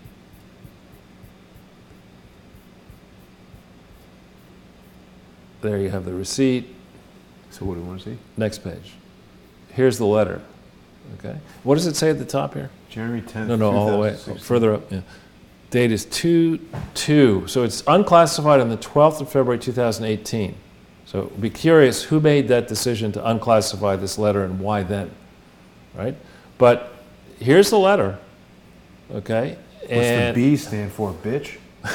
No, they're actually, the codes are known. You could, James B. Comey. Bonehead. But I've exercised, but for people who want to actually take a look at the whole letter, it goes on and on and on. So, but are they making these mistakes on purpose, Charles? Somebody sent me an email saying that if you search for Comey, there's like 34 occurrences, but if you search for Corny, there's many more. Right, yeah. I don't know. But I can imagine, I mean, if you're, this letter, if we go back into this is just to prove that you can find it, people who want to find it and read it. But it's interesting, it says the letter should provide evidence of criminal activities, including some who were acting under the pay of other persons and organizations, such as the Clinton Foundation. This is in the letter. So you're getting a letter dated January 10th, 2016, from a senior State Department person who lays this crap out on the line. You've just opened 2 investigations into the Clinton Foundation, and I want to know, I really want to know what in the fuck was done about this. And then, you see, this is interesting. On the same date of the letter, and in full disclosure, I was talking to these 2 people at the Sunday Times of London because one of them, Tim Raymond, is the person I work closely with exposing GE, and he's in London and he was in New York then. This article comes out January 10th, 2016 in a mainstream publication. Okay? It's a funny picture of what's her name. Yeah. But it's, it made the screen to go through the Sunday Times of London. I can tell you it's not easy to do that. They called around, they knew there were problems, et cetera. So the press gets interested in this, the FBI has opened multiple investigations. Comey gets this letter, and he hits the SFA button. That means you do sweet fuck all. It's like, but I want to know. That's and like I also the easy button on Hillary's Russian reset? Yeah, exactly. If we see this article here, I want to also know, this is published right around the same time actually as that declassification. I want to know why John Giacalone suddenly left by around the end of January 2016. He was the agent, the FBI, who supposedly was in charge of investigating these matters. Why did he suddenly leave? And as a guess, he found out with when the State Department person strolls into the Washington field office on the 27th, I think, of January, because Comey's office does not respond to the letter. And this person walks in and says, I want to go into a SCIF. Do you have the clearance that you need to have for me to tell you how Hillary Clinton's been breaking the law involving the Clinton Foundation? Let's go into a SCIF. And so as a guess, Giacalone wasn't told about this, but somehow found out about it. So that's it. I can't do this anymore. And he and the files need to be combed at this point. We know there's a 37-part file so far of this this supposed investigation into mishandling. I'm guessing there are thousands of additional pages in the FBI's possession. I'd love to see the IRS investigation. The IRS was involved with dopey James Comey in 2001 to 5 and his people. I'd love to see how much the government knew about all this and then decided to do nothing, and who made that call. Where is this Giacalone guy now? I think last I checked, he was working for some company and head of security.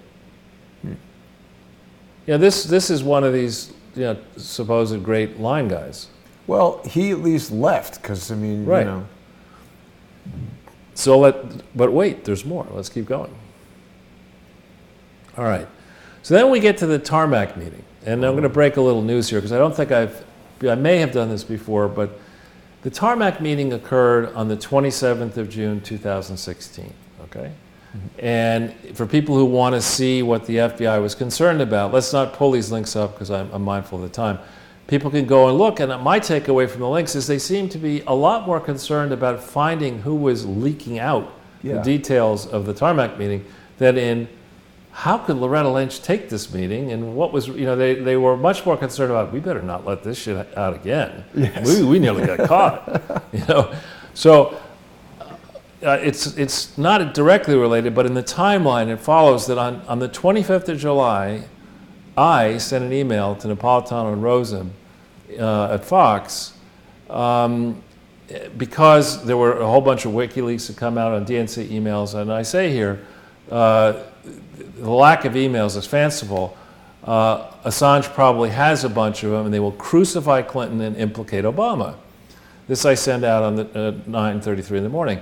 Rosen responds within an hour and 15 minutes or whatever. Am told WikiLeaks will be doing a massive dump of HRC emails relating to the CF in September. This is July 25th, 2016. And I follow up with the things that we've talked about in the show in much more detail, trying to summarize why I think this is a massive fraud, at a time when the FBI supposedly has investigations ongoing in the Clinton Foundation. So I want to know, the FBI spied on James Rosen.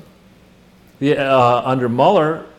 Frank Rizzo says that Giacalone left because Hillary would have appointed him as ambassador to Libya. So... Well, okay, I want to know, was he impeding the investigation? Maybe he knew about that plan, and they're like, how would you like to go to Libya? And he was like, excuse me, I have to go to the bathroom. That's like, where'd he go?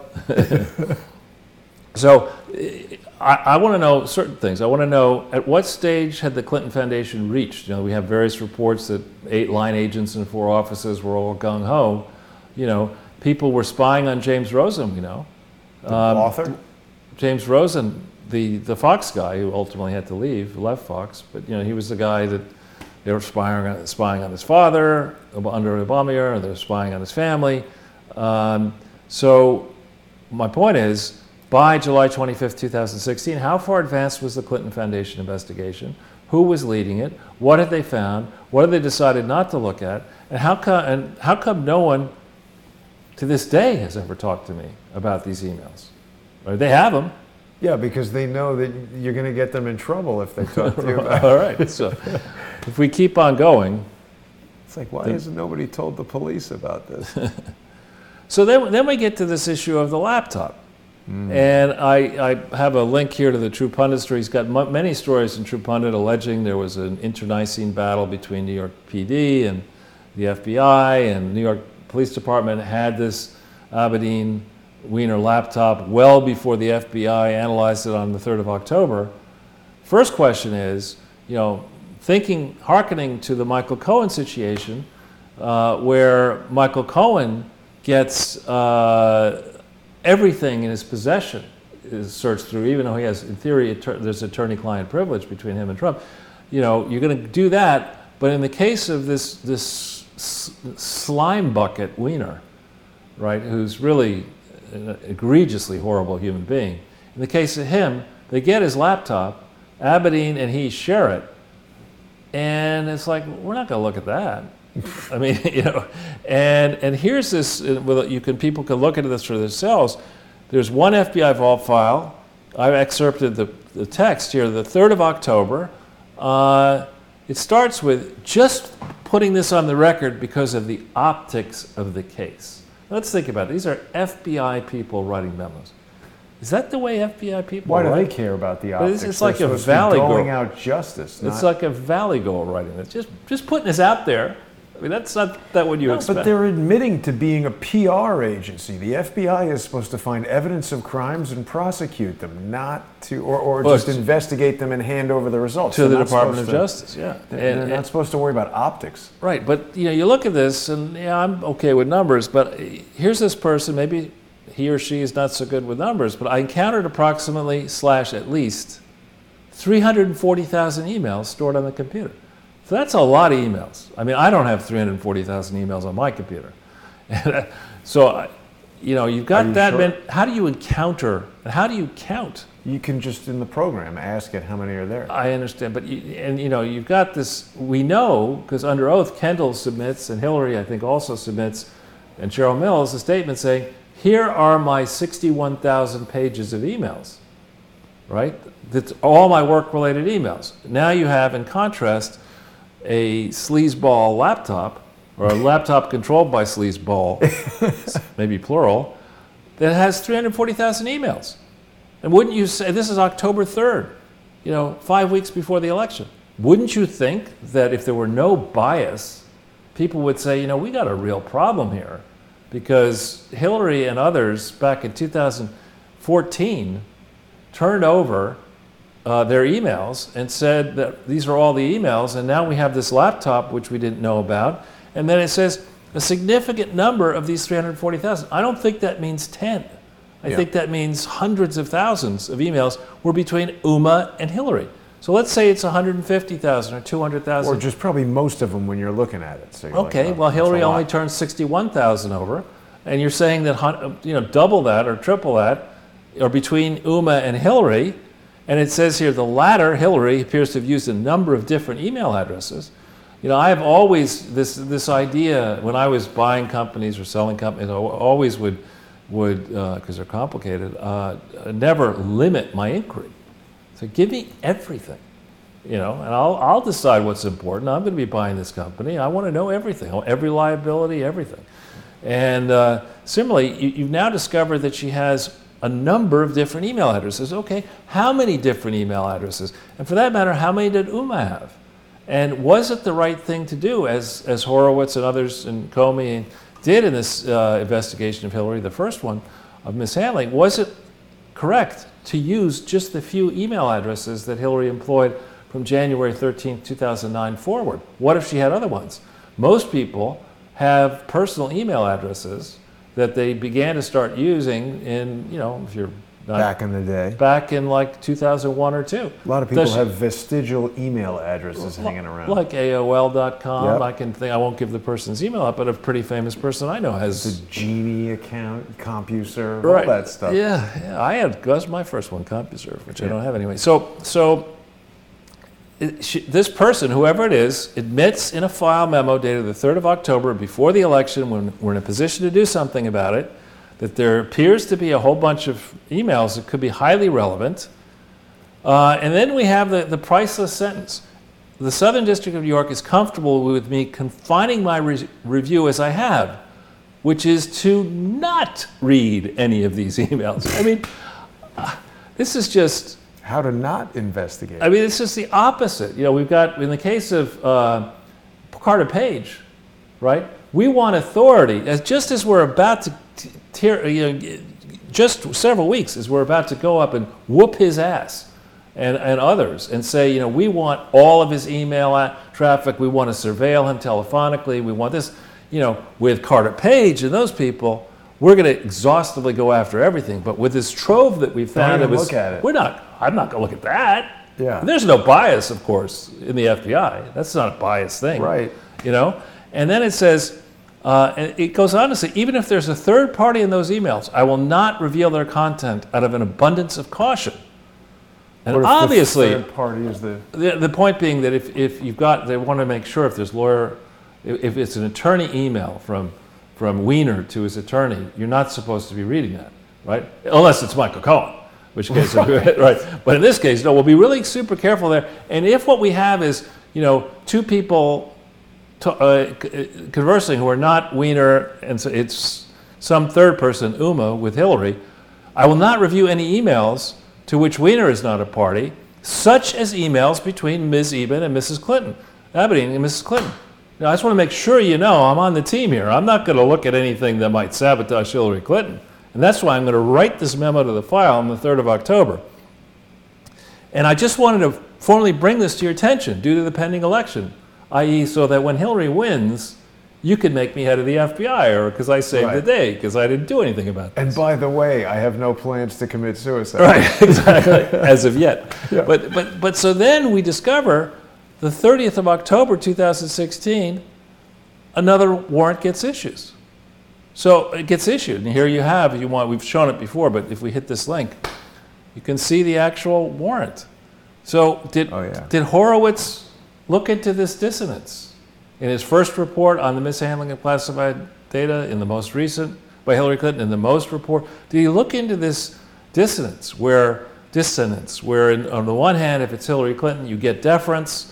On the other hand, if it's Trump, vast deference. well, if it's Trump and the Trump team, you're guilty until proven innocent, until you can exonerate yourself before the Schiff court.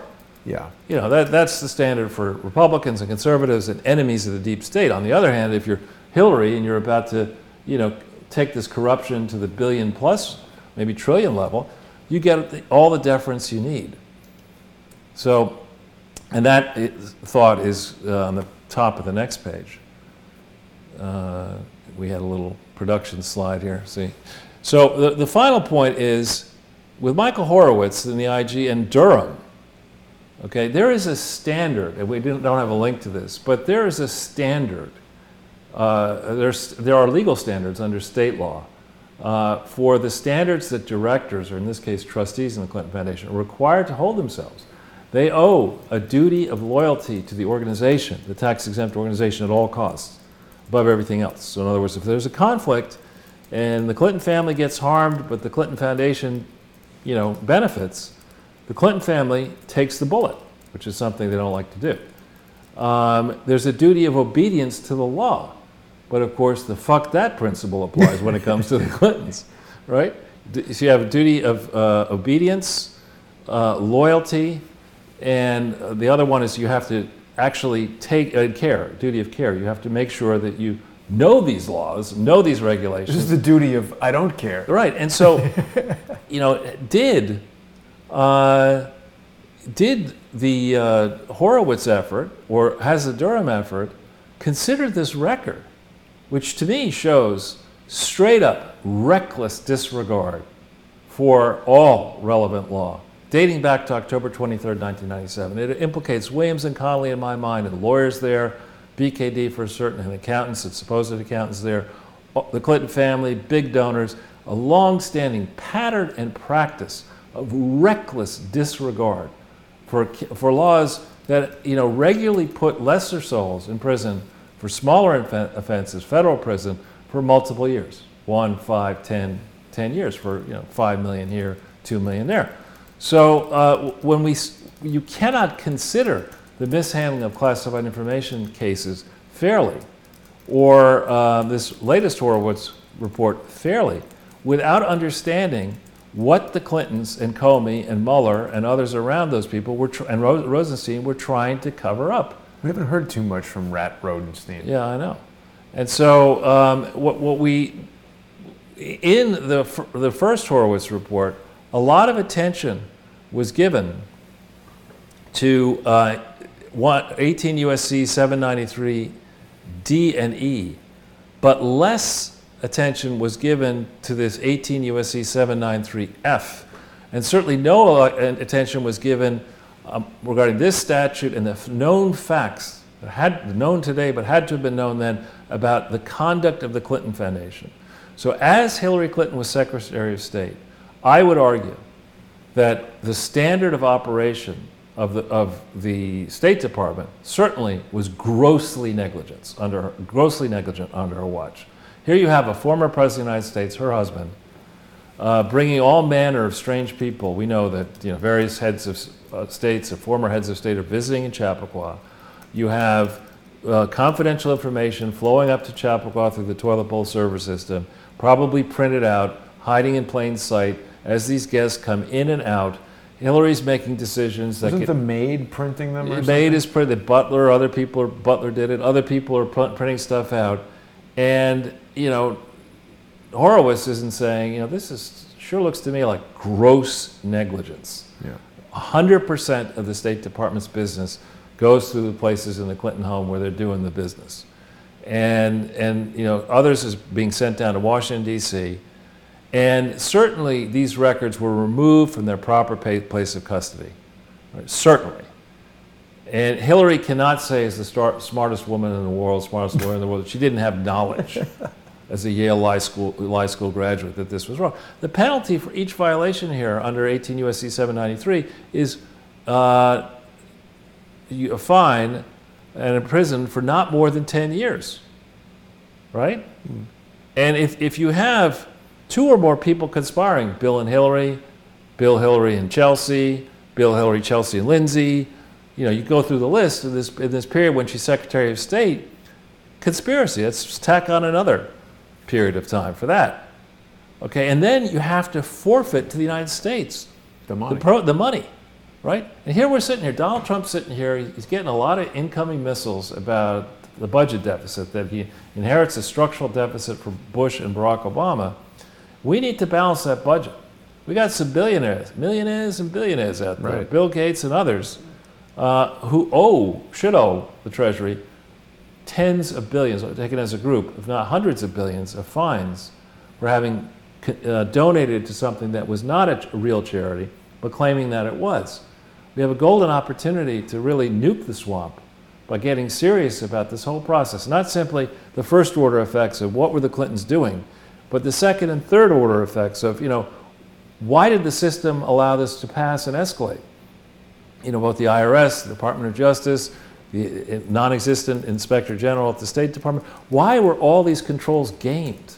How come none of these brave bureaucrats were paraded before Congress? We say, these loyal people who stood up to President Trump on Ukraine. Where are these loyal people in the IRS and the Department of Justice who must be seething, some of them, But they weren't loyal. Those people were traitors making crap up to cover But their own. I believe there are, I know the comment stands about the line officers of the FBI, but I believe there really are people. No, I mean the people who testified from the State Department. Yeah, those people are horrible. But I'm talking about the people, there have to be, within whatever it is, the 35,000 people in the FBI, the 100,000 in the Department of Justice, which may include the FBI number, and the IRS, I don't know how many people are there. There's got to be some straight-laced, honest people who say, on the one hand, we have this structural deficit, we've got a generations coming along that are going to have to pay this debt down one way or another.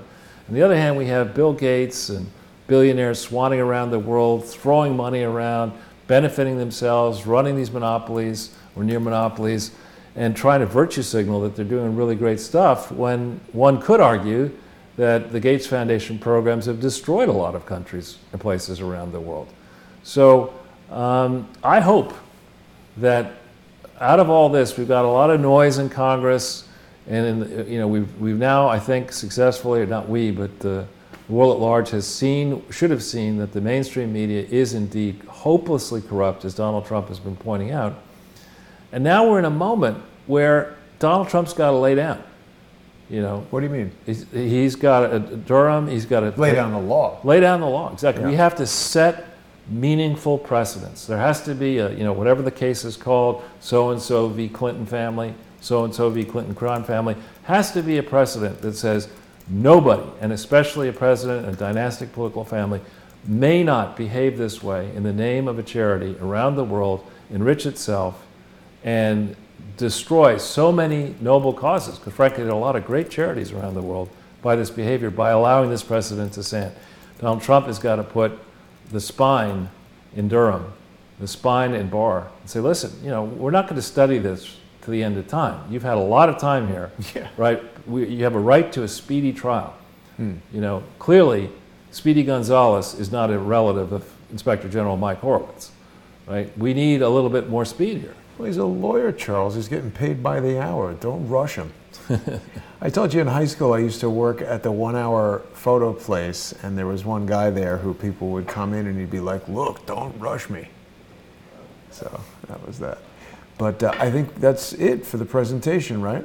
It is a great job on the I don't know what poster. happened. Yeah, why is it not? It went away. I'm trying to bring it back. You've seen the Baby Yoda, I'm sure. And who's that supposed to be? He's the Baby Yoda. He's like full-size Yoda, but a baby. I don't know what happened to our artwork there, Charles, so we'll just leave it with the FBI vault. All right. Well, actually, the Baby Yoda is relevant because you were talking about monopolies. The Baby Yoda is a character on a new Star Wars TV show that you can only get on the Disney Plus service, which was basically a punch in the scrotum to Netflix. And I remember when I was in film school, they gave us a very, very, very brief history of Hollywood kind of thing. And they spoke about how during the trust-busting times, they established all these rules where movie studios weren't allowed to own movie theaters because of vertical integration and whatever. But that is so far out the window. Perhaps I've told this story before of I don't know if I want to call this guy a friend, but a guy that I know who's a 3D producer who had produced a functional 3D movie. I thought it was terrible, but people would have gone to see it. And Disney totally shut it out of being released because they were coming out with their first 3D movie in 2009 or something like that, The Journey to the Center of the Earth. And they told every movie theater, if you run this guy's movie, you're not getting Journey to the Center of the Earth or Toy Story or any of these other Disney movies. So they've got control over the theaters. Now they've got their own TV channel. They produce the shows. They control the distribution. They've taken away Marvel shows from Netflix, so Netflix has a competitive disadvantage. I mean, this is a huge anti-competitive. Disney is a massive monopoly on entertainment. They own ABC. They own ESPN. I hope they're losing money on ABC.